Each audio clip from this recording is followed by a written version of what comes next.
Hi hello नमस्कार, मी रंजी. माझ्या चॅनलवर तुमचं अगदी मनापासून स्वागत करते बरं का. तर इकडे बघू शकता बाकीचे राहिलेले लागण वगैरे करून आलो. आता लागणीचा सीझन चालू झाला बरं का. ती पोळी झाली म्हटल्यानंतर मग इकडे बघू शकता छान अशी मस्त ऊस आलेला आहे. ऊसाची लागण आहे. तर त्यामध्ये छान अशी मस्त क्यूटशी ह्याची भाजी आहे बघा, तांदूळची. आणि सगळ्याजणी आम्ही भाजी घेत होतो आणि संतू भाऊ म्हणले वहिनी व्हिडिओ करा, मेंढरं चरतात ऊसात असं. म्हणजे आम्ही हे करत होतो ना, भाजी घेत होतो, भाजी हुडकत होतो, त्याच्यामुळे ते तसे म्हटले. तिकडे ऊस तोडतात लागणीला आणि संध्याकाळी आलो लागणीचा ऊस वगैरे बेन तोडून.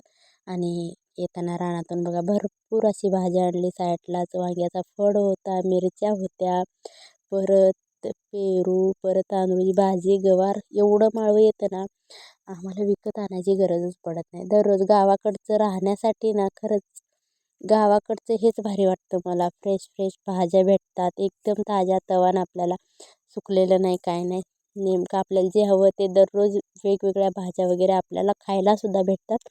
म्हणून गाव भारी वाटतं मला. शहर अजिबात आवडत नाही आहे बरं का. पण नाईलाजाने शहरात माणसं राहतात. तर तो त्यांचा प्रॉब्लेम पण असू शकतो, त्यांची निवडलेली ही असू शकते. तर आज फायनली दुसरी शेळी पण एली बरं का. आणि तिला झालं बोकड. तर चीक मी पिळते, पिळून चीक घेतलं. गिन्ना बनवायचा आहे. त्याचं खरवस वगैरे बनवतात पण मला येत नाही. तर मी छान असा गिन्ना बनवणार. आणि तिकडे छान अशी 2 क्यूटशी पांढऱ्या शेळीची पिल्ले आहेत. ही पहिली मोठी पाठ आहे या काळ्या शेळीची, आणि ती आहे आमची रेडी. तर एवढी जनावर आहेत. संध्याकाळचा स्वयंपाक होता छान अशी गवारीची भाजी. गवार तर तुम्हाला दाखवली.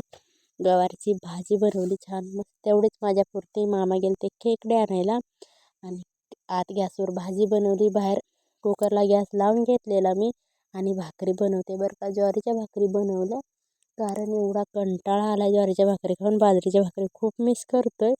पण दळून आणायचं, दाणं वगैरे आणलं आहे. परत तांदूळ पण आज आणलं 21 किलो मामाने मग अशी जाऊन. आणि आता झालं जेवण वगैरे करायचं आणि झोपायचं. तर मामा कधी येते तर आल्यानंतर खेकड्याची भाजी बनवून द्यायची. तर चला, व्हिडिओ कसा वाटला मला कमेंटमध्ये नक्की सांगा. जर आवडला लाईक शेअर कमेंट करा आणि चॅनल सबस्क्राईब करा. तर चला बाय. जय बाळूमामा बरं का सर्वांना.